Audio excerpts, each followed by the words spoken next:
Amén, gloria a Dios. Bueno, el título del tema se titula El desgaste de un papá amoroso por sus hijos. El desgaste de un papá amoroso por sus hijos. Los que somos papás y estamos criando a nuestros hijos y lo hemos visto desde que nacieron, con los dolores de parto de su madre y todo lo que implica la atención, y a medida que crecen más gastan y más cargas son, porque cuando son chiquitos, bueno, los pañales, los pampers, la leche, todo lo que implica un bebé, pero a medida que crece también crecen los costos del mantenimiento de un hijo. Hay un desgaste, pero un desgaste cuando es en amor no hay desgaste, porque el amor no se cansa, el amor no se gasta, el amor nunca deja de ser, el amor es vitamínico. Y cuando uno hace las cosas en amor, simplemente no se da ni cuenta cuando está llevando el trabajo de criar a los hijos. Igualmente, cuando llevamos el trabajo ministerial de la iglesia, si se hace en amor, si se hace con el deseo de dar lo mejor a los hijos de Dios, a nuestros hermanos, tampoco hay un cansancio, no hay desgaste tampoco. Quiero que tenga su Biblia abierta en la parte final del capítulo 12, del versículo 11 al 21, y aquí concluimos nuestro penúltimo capítulo de 2 a los Corintios. Estamos concluyendo ya la carta hermosa, muy autobiográfica del apóstol, y solamente para tener la visión del contexto, acuérdense que habíamos visto la bendición de ser aguijoneados, que hay dos bendiciones muy claras, que primero, que el aguijón me permite mantener a raya mi orgullo. El aguijón hace que mi ego y mi soberbia vayan a cero, porque todo exaltado debe ser ¿qué? Humillado. Y el Señor no puede trabajar cuando estamos saturados de mucho orgullo. Y hay que vaciar ese orgullo, y la mejor forma de vaciar el orgullo es el aguijón, hermano. Siempre vamos a tener una prueba que mira que no podemos movernos solo con el poder de Dios. Y el otro argumento bueno y válido de tener un aguijón, otra bendición, ¿cuál es? Que el aguijón nos permite depender del poder de Dios. Porque en la medida en que estamos más débiles, más fuertes somos en Cristo Jesús. Entonces esa doble función maravillosa de la bendición de ser aguijoneados lo vimos la vez pasada. Vamos a hacer solamente un repaso como siempre. Dice la Escritura en el versículo 6 del capítulo 12, sin embargo, si quisiera gloriarme, no sería insensato, porque diría la verdad.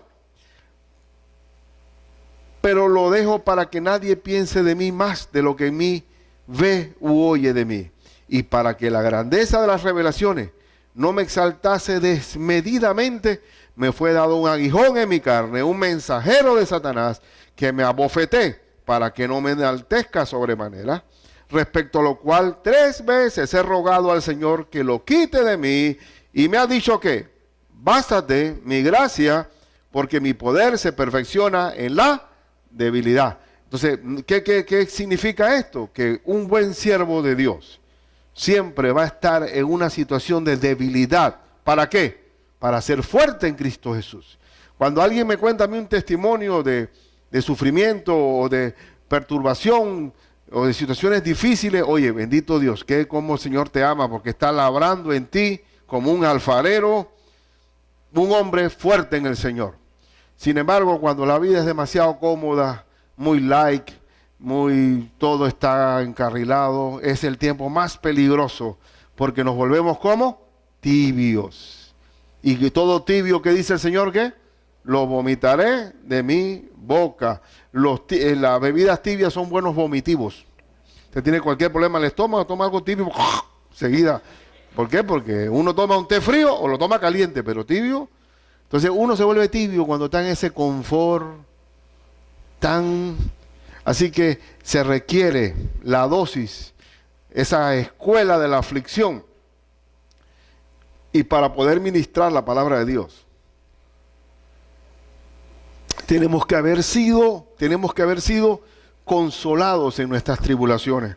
Solamente consuela el que ha sido consolado por Dios. Y para poder consolar tenemos que haber sido primeramente, ¿qué? Atribulados. ¿Verdad? Entonces, no podemos exonerarnos de eso. Si usted quiere ser un Dalai Lama y encerrarse allá en el Tíbet, alejado del mundo y pues, prendiendo incienso y ahí y comiendo vegetariano, o como los hindúes allá acostados en una cama de clavo, bueno, déjame decirte que no es la vida cristiana así.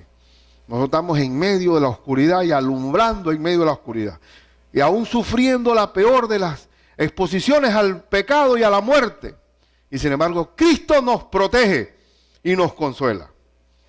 Así que eso es. Ahora vamos a ver esta segunda parte, que yo lo puedo asemejar para poderlo proyectar bien, como un padre que se entregó a la crianza de sus hijos espirituales sin mediar engaño, ni aprovechamiento, ni poniendo su vista en la bolsa, ni en el bolsillo de nadie.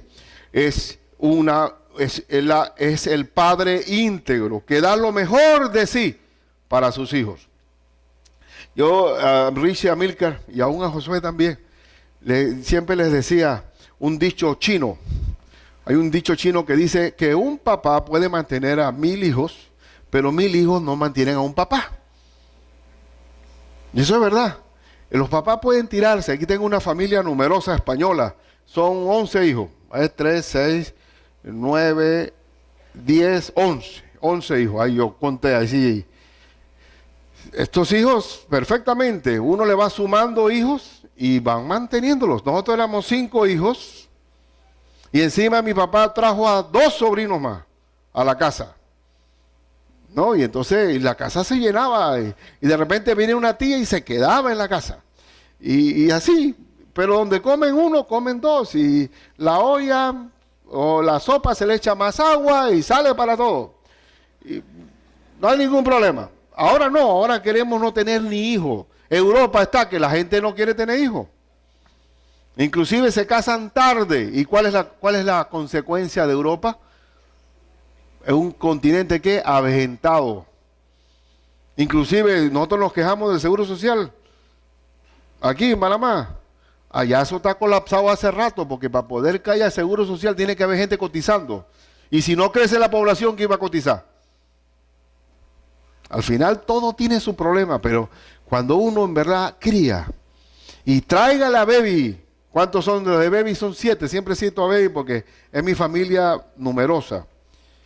Y le traes un gato y te lo cría, te le traes un perro, te lo cría.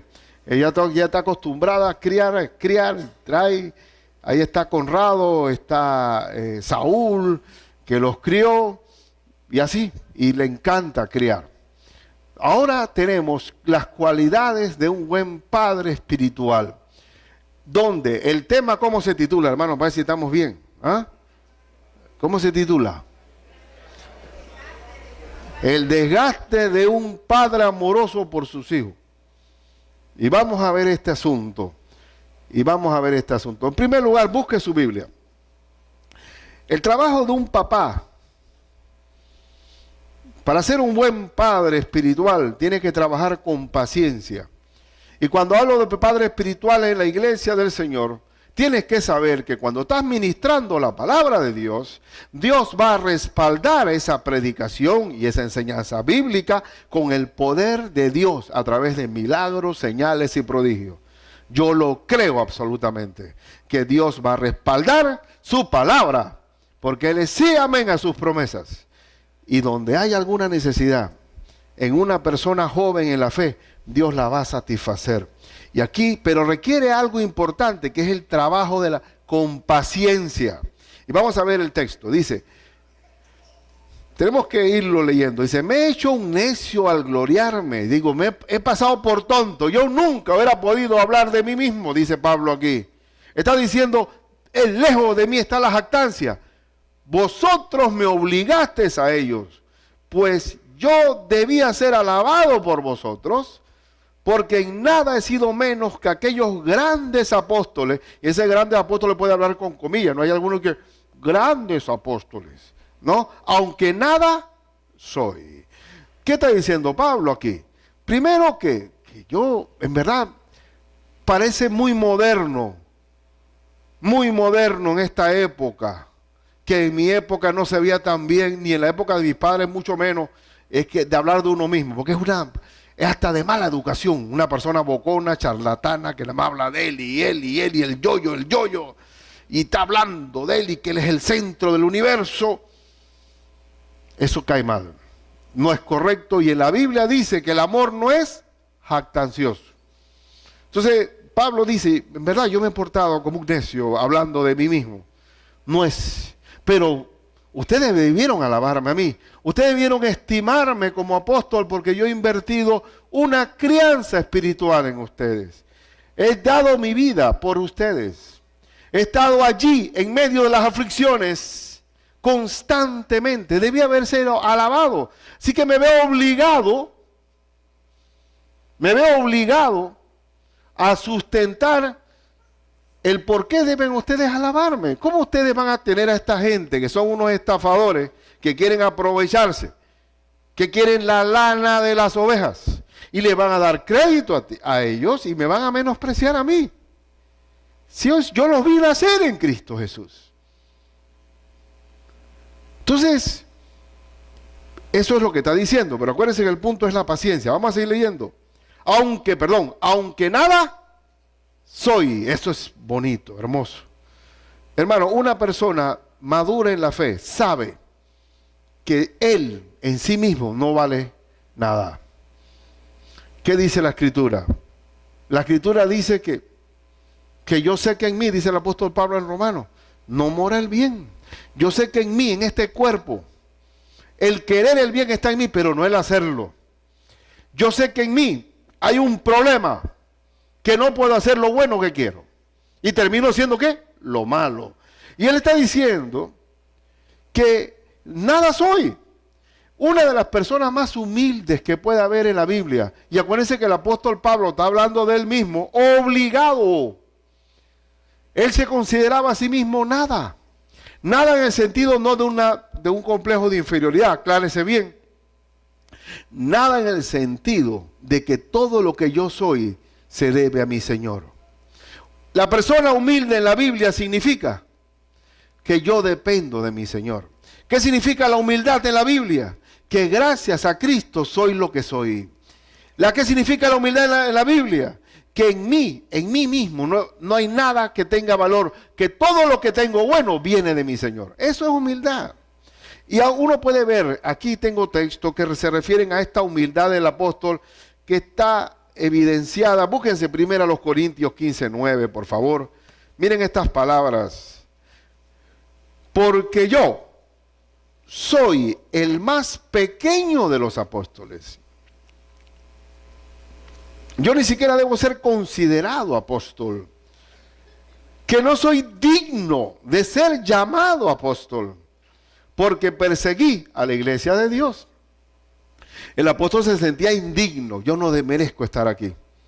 Estaba como Juan el Bautista. Yo ni siquiera tengo la dignidad de atarle la correa de su calzado. Una de las grandes síntomas de una persona madura es la humildad. Nada soy. Nada soy. Todo lo contrario de ahora. La autoestima. Tú tienes un problema de autoestima. ¿Sí o no? Se habla de la autoestima. O siempre se habla del valor personal. Hermano, tiene que morir yo para que viva Cristo. En verdad, queremos que el hombre de hoy se puede decir que es más amador de sí mismo que antes. Que antes. Y entonces, aquí vemos que el apóstol dice, yo ni siquiera debo ser llamado apóstol. Otro texto, ahí mismo, el versículo 10. Versículo 10. Pero por la gracia de Dios, soy lo que soy. Tú y yo valemos por la gracia de Dios. Soy lo que soy por la gracia de Dios. Y eso hay que enseñarlo a los hijos. No hay que enseñar a los hijos a ser soberbios. Dije, no se deje, hijo. Dele plomo. Tiene derecho. No, mira, ora al Señor. Que el Señor actúe en ti. No crearle un egocentrismo, sino decirle, tú eres lo que eres por la gracia de Dios. Porque dime si no, que yo he escuchado por allí, no, yo tengo, en verdad que yo tengo un molde tan único que si se rompe se acabó el mundo, o sea, que ya perdieron algo grande. El molde mío es tan... No, Dios es mi alfarero. Inclusive Dios tiene que romper el molde que traigo para hacer uno nuevo. Para que todo lo que haya en mí venga de la gracia de Dios. Soy lo que soy por la gracia de Dios. Efesios 3:8:1. Efesios 3:8 dice: a mí, que soy menos que el más pequeño de todos los santos. ¡Wow! Pablo dice que de todos los que están aquí, él sería el más pequeño. Me fue dada esta gracia de anunciar entre los gentiles el evangelio de las inescrutables riquezas de Cristo. A mí, el más pequeño de todos los santos. Qué tremendo. Vamos a ver, 1 Timoteo 1:15, también para valorar cuando él dice: no soy nada, nada soy, nada soy. 1 Timoteo 1:15 dice: palabra fiel y digna de ser recibida por todos, que Cristo Jesús vino al mundo para salvar a los pecadores, de los cuales yo soy el primero. Humildad, humildad. Ese es importante, el requisito de la humildad. Entonces no puedo soportar que alguien me diga: oye, hermano pastor, mire, tome en cuenta a este hermano, porque tiene un potencial increíble. La potencia que pueda tener viene de Cristo. Hermano, y si no reconoce que la potencia viene de Cristo, no sería un buen cristiano. No sería un buen cristiano. Entonces, aquí veamos al versículo 12, que él debió ser alabado por ellos como Padre espiritual, y que también su ministración estuvo acompañada con el poder de Dios. Dice: con todo, las señales de apóstol han sido hechas entre vosotros, en toda ¿qué? Paciencia, por señales, prodigios y milagros. Pero los señales y prodigios y milagros se dan en el trabajo de la paciencia. ¿Qué significa la palabra paciencia? Continuidad. ¿Qué significa la palabra paciencia? Longanimidad. ¿Qué significa la palabra paciencia? Comenzar algo y continuarlo. Continuarlo. Es un trabajo de abnegación, de consagración. Miren, yo me tuve con las hermanas Lidias ahí, con las días era porque era el asunto, cuál era el evento que se estaba celebrando, Aida. Sí, estaba algo con la familia de las madres de las reclusas allí. ¿Sabe lo que me dijo la directora a mí?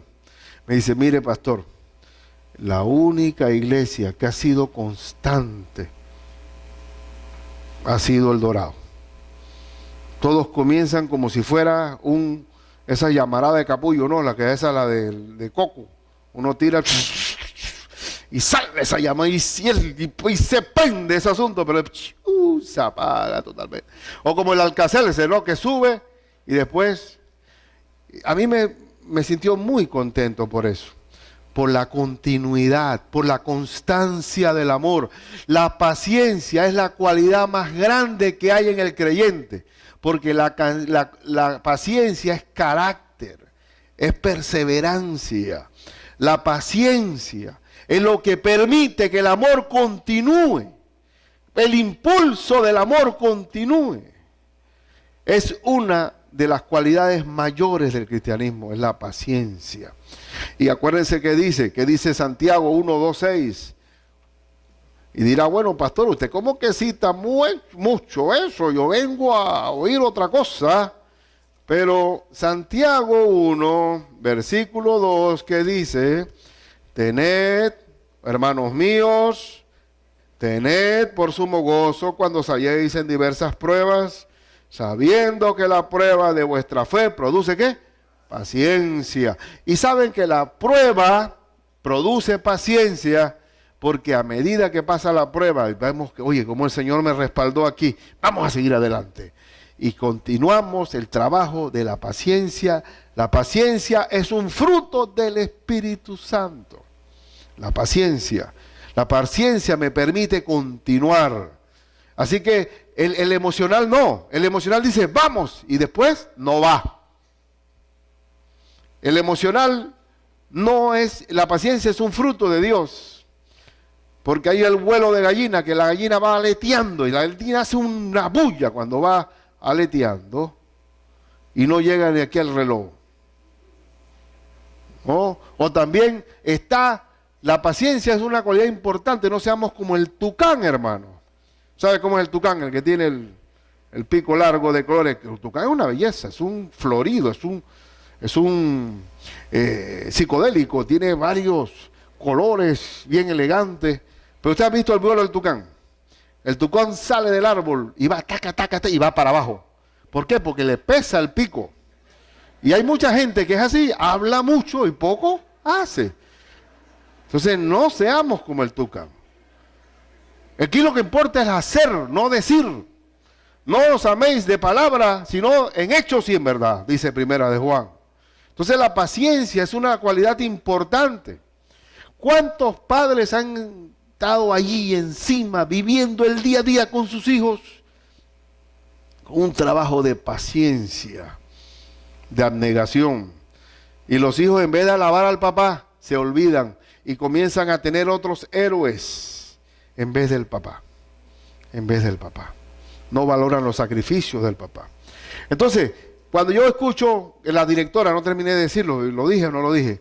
La directora de la cárcel, allá de la reclusión, dijo, gracias por el trabajo de la constancia de estas mujeres. Siempre están ahí. A veces hay 2 o 3. Ahí está mi hermana Aida, pues yo la bendito sea el Señor por su constancia y perseverancia. Y no tome esto como recompensa, mejor que se la dé el Señor. Pero así mismo con lo de Mami Tupo, ¿cuántos años tuvimos ahí? 8 años. Y aún nuestro discipulado es largo, pero el discipulado trae disciplina, trae constancia, la cualidad de la constancia. Entonces, la primera cualidad para ser un buen padre espiritual es la paciencia, la constancia, y Dios va a respaldar eso con señales, prodigios y maravillas. Son señales, prodigios y maravillas. Lo va a respaldar. Entonces, en segundo lugar, vale la pena. Bueno, aquí tengo 2 pensamientos.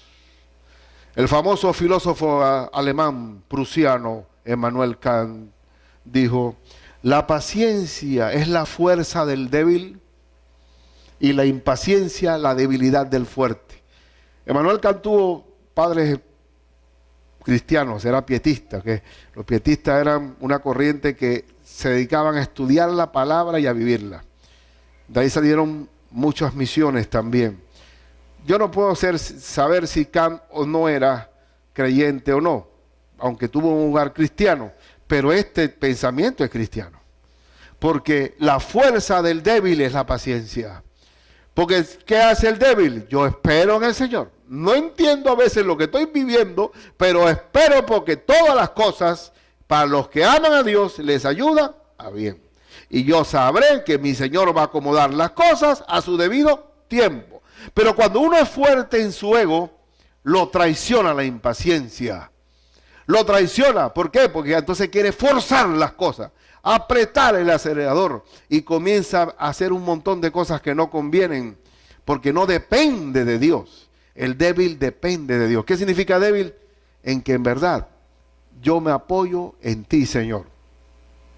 Eso es lo que es esa dependencia. Y muchas veces las circunstancias nos hacen débiles.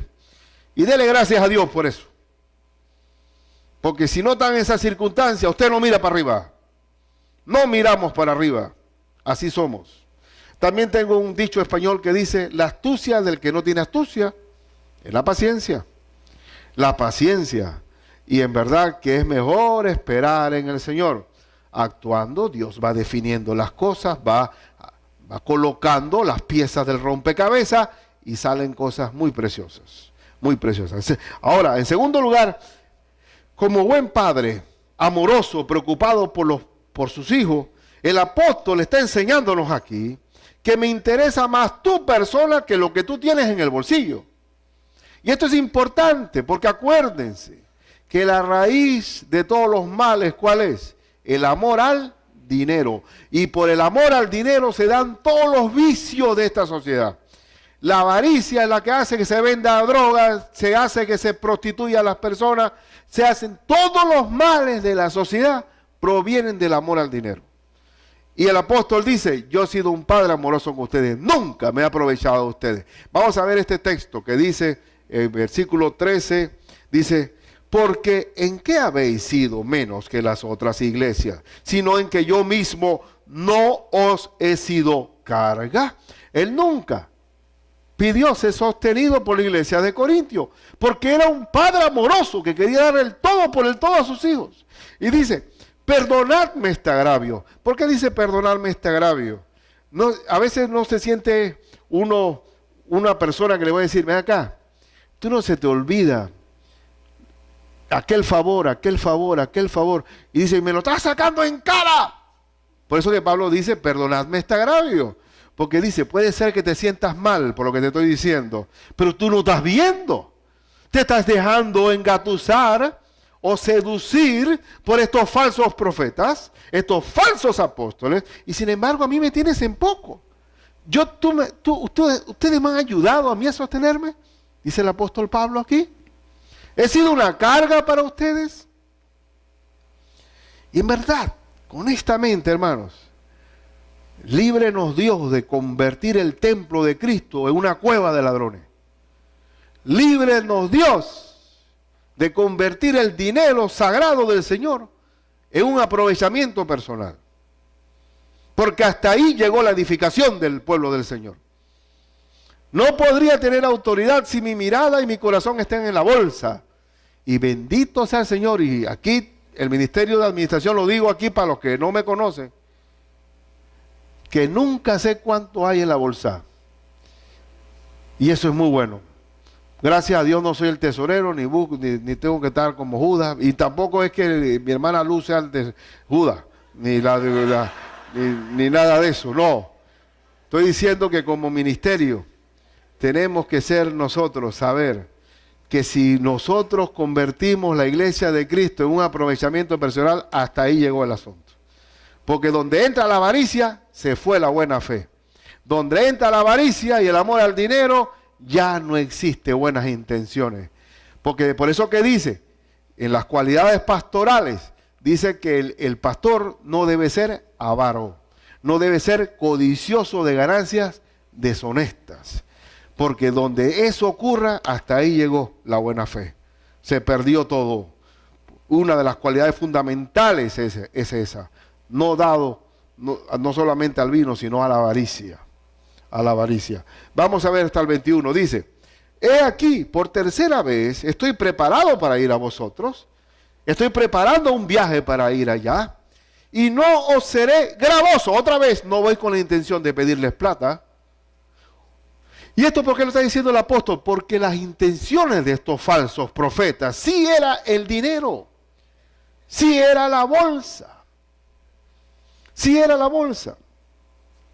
Lamentablemente, hermanos, pareciera que eso no ocurriera, pero sí hay.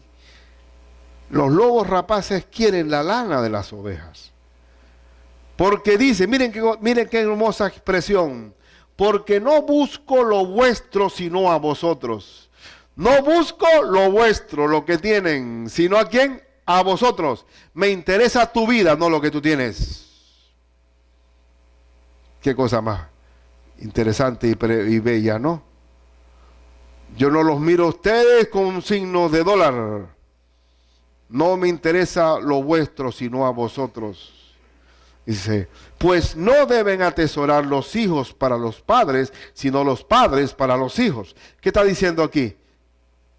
Está diciendo que como padre, como papá amoroso, a mí me interesa que ustedes sean bien atendidos, que sean bien formados, que sean bien criados. No pasa muchas veces que papás se privan de tener ropa fina o estar a la moda por sostener a sus hijos. No pasa que los mismos papás hacen limitaciones para que sus hijos estén bien. Sí, así es lo normal. Un padre amoroso hace eso. Y por eso dice Pablo, a mí no me interesa la bolsa de ustedes, me interesa a ustedes. Me interesa a ustedes. Y eso es importante. Por eso que pienso absolutamente que en la iglesia de Cristo, para llevarla de una manera sana y buena, tiene que haber, la motivación principal es el amor. El amor, hermano. Cuando uno tiene amor, todo sale bien. Cuando uno tiene amor, los planes resultan. Porque el amor es el excelente camino del Señor. Eso es lo que está diciendo el apóstol aquí. Veamos hasta el 15. Y yo, miren esta expresión, por favor, que a mí, qué pluma, bendito sea el Señor, es inspirada por el Espíritu Santo. Y yo, con el mayor placer, gastaré lo mío, no busco lo de ustedes, gastaré aún lo mío, y aún yo mismo me gastaré del todo. Es gastar y gastarse. Por amor de vuestras almas. Yo gasto y me gasto por amor de vuestras almas. Por eso tengo la vela allí. Una vela va alumbrando hasta que va, ¿qué?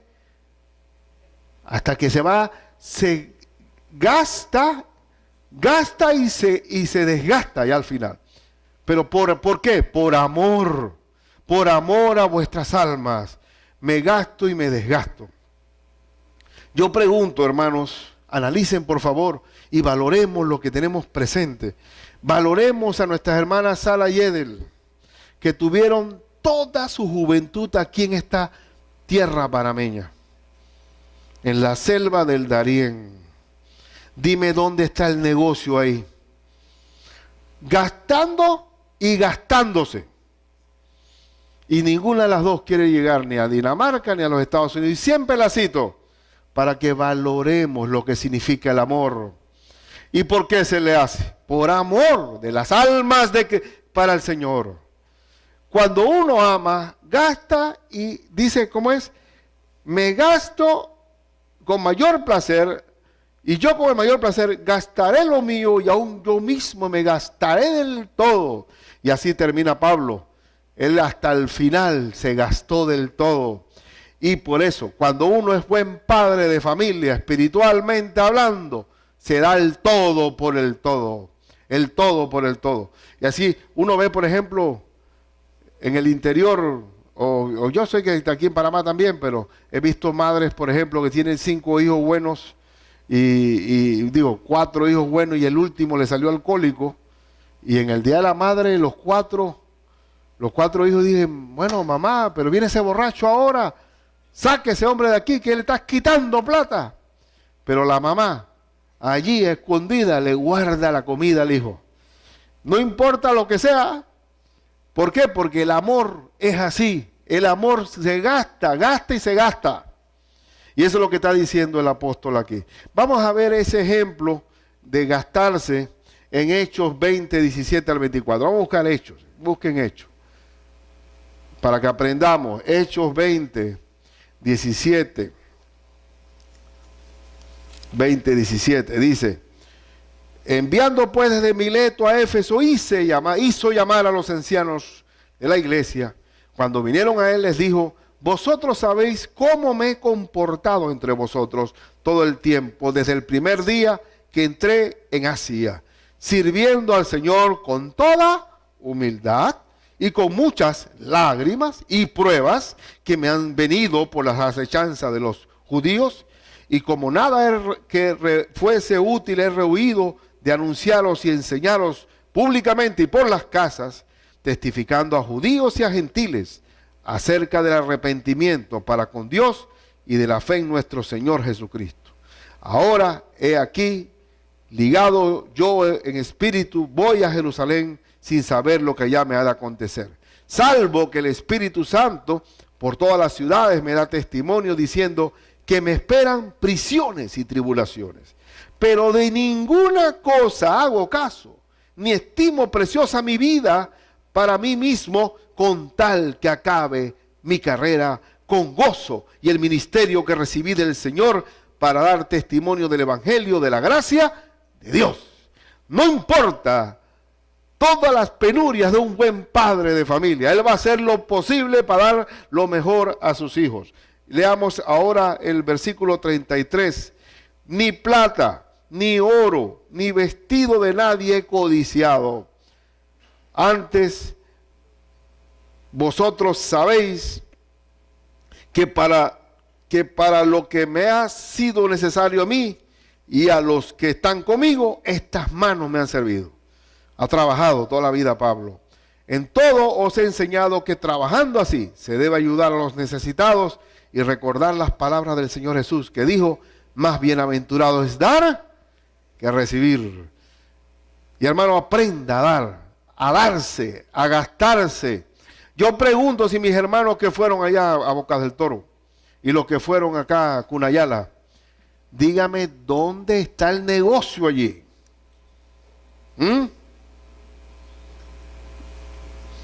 ¿Y cómo es posible que en los días libres, en vez de apartar un hotelito, se van allá a pasar penurias, a vivir ¿por qué? Porque la satisfacción, el gozo, es el amor a las almas. Y eso es lo más grande. Lo más grande es dar. Veas bienaventurado que es dar que recibir. Dar que recibir. Ahora, ¿qué hemos visto hasta ahora? Hemos visto que el primero, que con paciencia se trabaja la obra. En segundo lugar, me interesa tu persona, no lo que tú tienes. No tenemos acepción de personas. En tercer y último lugar, te edifico como buen padre y te tengo también que corregir. Llegamos a concluir, perdonen, no hemos llegado a concluir hasta el 21, ¿verdad? No he llegado al 19, eso me ha pasado varias veces. Vamos a leer el 16, disculpen, olvídense el punto 3. No hemos terminado el punto 2, vamos al versículo 16. Dice que, y aún mismo me gastaré del todo por amor de vuestras almas, aunque amándoos más, sea amado menos. No pasa muchas veces en que uno ama a sus hijos, se desvela por ellos y los hijos son unos malcriados, no te obedecen, te contestan groseramente, no valoran tu sacrificio. No pasa que tú amándolos más te aman menos. Gracias a Dios que yo he jugado un poco, no de astucia, porque esa no es la palabra, de sabiduría con mis hijos. Yo le decía, tú sabes que un papá puede mantener 1000 hijos. Pregúntale a Richie si no haga ratito. Ellos me bromean con eso. Mira, tú me llamas a mí como papá y yo voy a estar ahí. Di ahí y yo voy a estar ahí. Yo voy a estar ahí siempre. Porque un papá mantiene a 1000 hijos, pero 1000 hijos no mantienen a un papá. Yo ahí subterráneamente le estoy diciendo, hey, también yo tengo que ser atendido un momento dado, cuidado. Y yo lo voy ahí dándole, porque ellos también se les va la onda. Se les va la onda, se desubican. Entonces yo subterráneamente le voy metiendo el comercial allí. Pero pasa que amándolos más, te aman menos.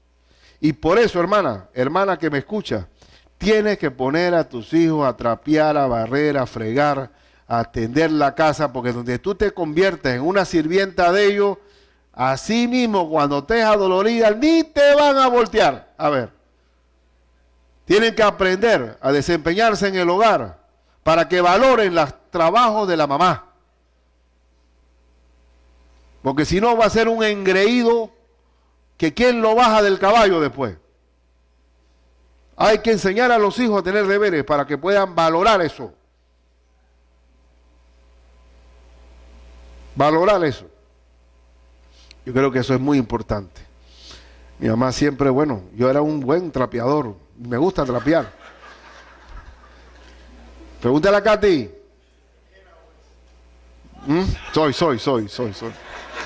Soy porque me he vuelto un deportista. A veces me pongo hasta unas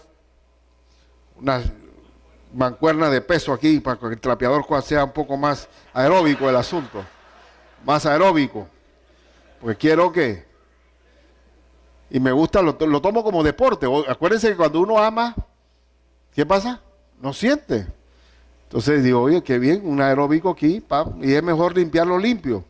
O sea, que si tú trapeas todos los días, limpiarlo limpio es más fácil. Eso es una buena enseñanza para pedir perdón también. Mejor pedir perdón cortito, rapidito, para que no se te acumule el sucio. Bien. 17. Miren esto, miren esto. Pero admitiendo esto, que yo no os he sido carga, sino que como soy astuto os prendí por engaño. ¿Qué está diciendo aquí? Para que no se pierdan. Porque decían los falsos profetas y falsos apóstoles, él dice que no cobra, pero hay una rebusca por ahí que él se está rebuscando. Eso, mira, yo te aseguro a ti que cuando traen la plata de esas diferentes iglesias, ya va partida y él dice que no, esto es para la obra de ustedes. Y ahí se queda, algo le queda en el bolsillo, no me venga con cuento él a mí. Acuérdense que cada ladrón juzga por su condición. Si yo soy ladrón, tú eres ladrón también. Y si yo estoy más sucio que un overol de mecánico, tú también estás sucio. Eso es lo que quiere dar a entender. Él está usando astucia. Dice, ¿cómo es posible? Yo nunca he sido una carga. Y ahora pregunta, miren lo que dice el verso 18, 17. ¿Acaso os he engañado por alguno de lo que he enviado a vosotros? Rogué a Tito y envié con él al hermano. Había un hermano más, para que hubiera 2 testigos. Y siempre que vamos a contar dinero en la iglesia, así siempre es, tiene que haber 2 o más testigos. Que cuenten, que recuenten, que firmen, que todo. Doble verificación. Aquí también hay un ejemplo claro, que mandé a Tito, pero mandé con un hermano de alta reputación para que recogiera la ofrenda. Dice, ¿os engañó acaso Tito? ¿No hemos procedido con el mismo espíritu y en las mismas pisadas? ¿Qué significa esto? Que tanto Tito como él tenían la misma filosofía o el mismo estilo de vida, de que ellos trabajaban para no ser carga de la iglesia de Corinto. La misma línea. ¿Pensáis aún que nos disculpamos con vosotros? Hermanos, no pasa. ¿Cuántas veces en el mundo no está sembrada la idea que nosotros los pastores somos como malhechores? Que nos estamos cogiendo los diezmos de la gente. Puede ser que haya casos así, pero el mundo piensa con malicia, y si el mal mayor es la avaricia, siempre van a pensar, ahí hay una mala administración, ahí hay todos esos tontos, están trabajando para que viva bien. ¿Sí o no? Porque cada ladrón juzga por su condición. Inclusive, ¿cuántas veces habrá gente bien intencionada en el gobierno? Sí lo hay. Pero ¿qué hace la gente? No, se roban todo, siempre. ¿Qué nos dice el Señor con relación a las autoridades? Que debemos orar por ellas, para que Dios le dé temor de Dios en la administración de la cosa pública. Pero siempre va a haber ese juzgamiento de que se actúa con engaño, con astucia. Y yo pienso honestamente que los pastores debemos llevar una vida bastante sencilla. Porque el mundo juzga por lo que ve. El creyente anda por fe, pero el mundo anda por vista. Anda por vista. Verso 19. ¿Pensáis aún que nos disculpamos con vosotros? No hay nada que disculpar. Delante de Dios en Cristo hablamos, y todo muy amados para vuestra edificación. Este versículo pertenece al punto 3. Pero, ¿qué es lo que hemos hablado hasta ahora? Primero, en primer lugar, paciencia en el trabajo. Segundo, me interesa tu persona, no lo que tienes. Y en tercer y último lugar, te edifico y tengo que corregirte. Dígame si uno no se pasa la vida corrigiendo a los hijos. Tienes que edificar y tienes que corregir.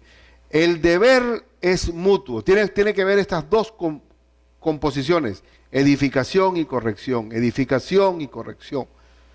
Los hijos tienen que criarse, hermanos. No somos seguidores del doctor Spot allá en el tiempo de los hippies, allá en los años 60 y cuidado 50 y pico finales, donde había un filósofo americano que nos dice que los hijos no hay que criarlos, sino que hay que soltarlos para que ellos solitos, como unos venados, encuentren su identidad. Y no hay que estorbarlos, ni cuidarlos, ni corregirlos. ¿Y qué salieron? Los hippies. Qué bueno los hippies, tremenda generación. Y de ahí salió ¿qué? Las drogas. Y de ahí salió ¿qué? El libertinaje sexual. Y se perdió la pelota, hermano. Hubo un extravío generacional. ¿Por qué? Por romper con la regla de la crianza y del deber que tenemos de edificar y de corregir a nuestros hijos. Peace and love. O sea, peace and love. Paz y amor. Déjeme vivir a mi manera. Nadie se meta conmigo.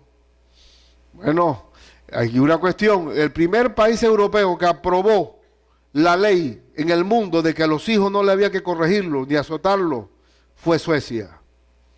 Y Suecia es el país de más alto índice de suicidio. ¿Por qué? Porque el hijo que no se le corrige no se siente amado. No se siente amado. Yo le digo, mamá, yo soy el primer hijo tuyo, pero tú sí me cueriaste bastante a mí. Es increíble, mamá. Pero quiero decirte que ya nadie se meta contigo. Yo me sentí amado por ti. Mi mamá, aún lo recuerdo como ese niño ahí, pegado a la pared, así mismo. Me agarraba ahí. Y yo me la miraba así fieramente. Y yo, no me mire así, tácate. No me mire así. No. Y tómese ese vaso de agua ahora. Y péguese ahí a la pared. La necedad da en el niño. ¿Cómo se saca la necedad? ¿Cómo se saca? Ah, no, tú verás mi nieta, ¿verdad, Richie? Mi nieta Sofía. Oye, ¿cómo le cuesta pedir perdón? ¿A Richie? Le digo, papá, me dice él, mira, Sofía no me quiere pedir perdón, está brava. Y está, diga acá, Sofía, usted hizo mal, pídale perdón a su papá. Venga acá, vaya allá. Sofía, dígale perdón a su papá. Ve, practique aquí conmigo. No le sale. No le sale el perdón. Digo, mire Sofía, si usted no pide perdón, se va a volver rencorosa. Va a tener problemas con todo el mundo. Perdón. Diga perdón. No, hasta que salió el perdón. Digo, ahora sí, dígaselo a su papá. Perdón. Digo, hey, comienza temprano. Ahora esa es mi nieta. No, el mundo entero es así. Y eso que dice, ay, mi angelito, diablitos son. Ninguno es angelito. Ninguno es angelito. Tienes que corregirlo, si no te comen. Tempranito. Tienes que tempranito. Porque pierdes autoridad, ¿sí o no? Eso es así. Ahora, yo te edifico, pero tengo que corregirte. Vamos a estos últimos versículos. Pensáis aún que nos disculpamos con vosotros delante de Dios. En Cristo hablamos y todos muy amados, siguen siendo amados, aunque ustedes no me amen, para vuestra edificación. Todo en la iglesia tiene que hacerse para edificar, no para entretener, hermano. No para entretener. Podemos tener una buena alabanza. Podemos tener, pero aquí no es entertainment. ¿Cómo es? Entertainment.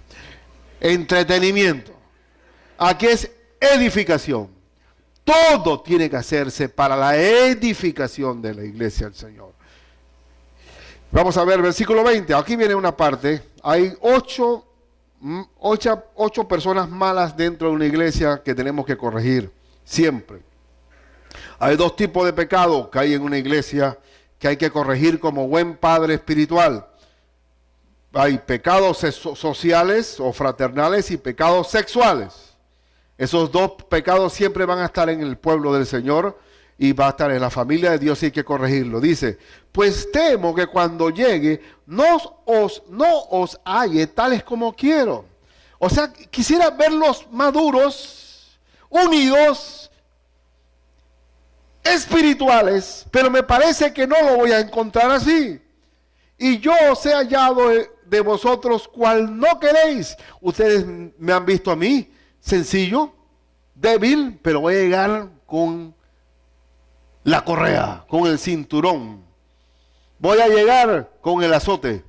Dice, que haya entre vosotros, aquí están los 8 pecados que pueden darse en la iglesia, que tenemos que estar muy alerta.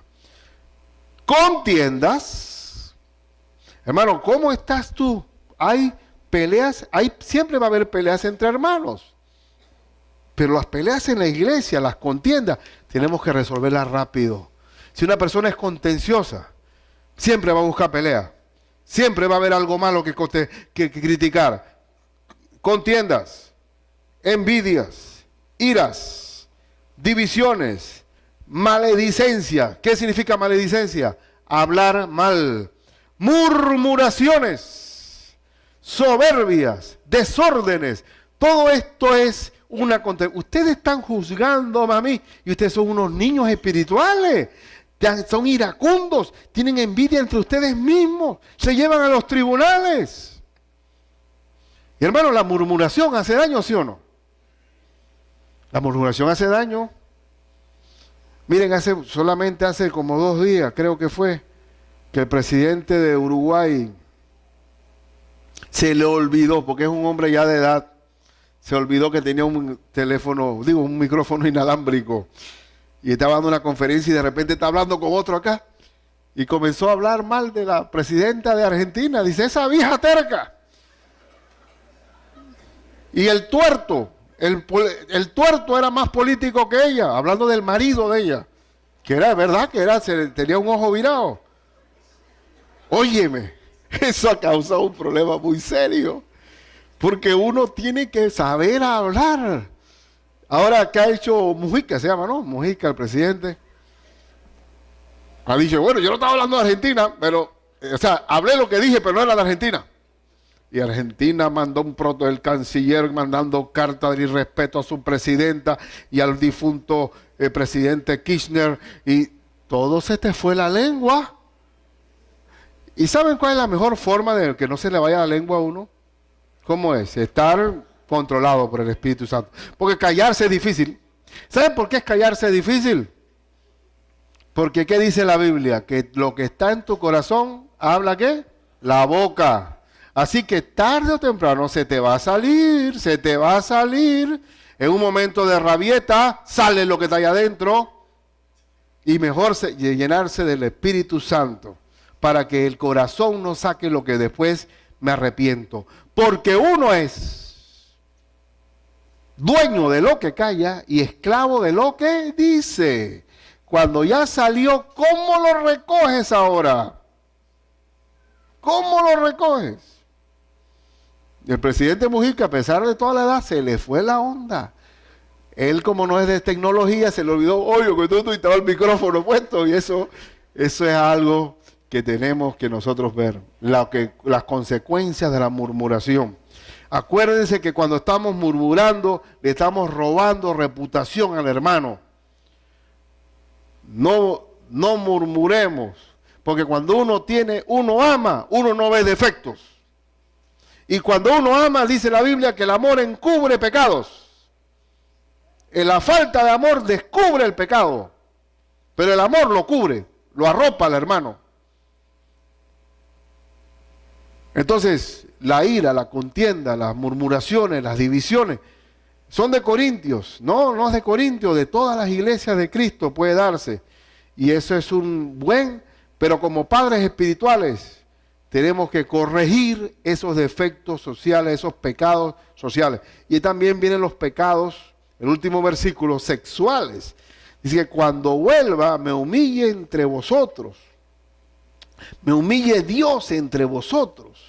Y quizá tenga que llorar por muchos, miren, muchos, de los que antes han pecado y no se han arrepentido de la inmundicia y fornicación y lascivia que han cometido. Quizá otro pecado que está dentro de la iglesia, no arrepentido. ¿Qué significa? que quiere continuar con ese pecado sexual en su vida. La lascivia, la inmundicia y la fornicación. Son dos pecados que están gravitando. Los 8, de uno contra el otro, y los sexuales que nadie ve, pero que Dios sí sabe que están ahí. Y que no ha habido perdón. Ahora que vamos a compartir la cena del Señor, vamos a revisar esos pecados que hay en nosotros y pedirle a Dios perdón. Y ahora solamente como aplicación, ya que estamos encima, hermano, criar es sacrificado, pero uno debe criar con dirección. Uno debe criar con dirección. La verdadera crianza es dirección. Si no orientas, malcrías. Existe una corriente que se ha infiltrado en la iglesia de Cristo, de que la meta del cristiano es la prosperidad económica. Es una mala crianza. ¿Por qué es una mala crianza? Porque estaríamos nosotros, como padres de familia, creyendo que trayéndole al hijo todo tipo de juguete, de vestido, somos buenos padres. No, el buen padre orienta. El buen padre instruye. Dios, ¿qué quiere? No quiere el tener, sino que seamos. No es tener, sino ser. Entonces, lo más importante en la crianza de Cristo, de su iglesia, es la orientación, no el tener. No es el asunto de ser gravoso. Ahora, pregunta, ¿tratas a los demás en amor o por conveniencia? Nuestro amor hacia las almas no debe tener acepción de personas. Debemos amar.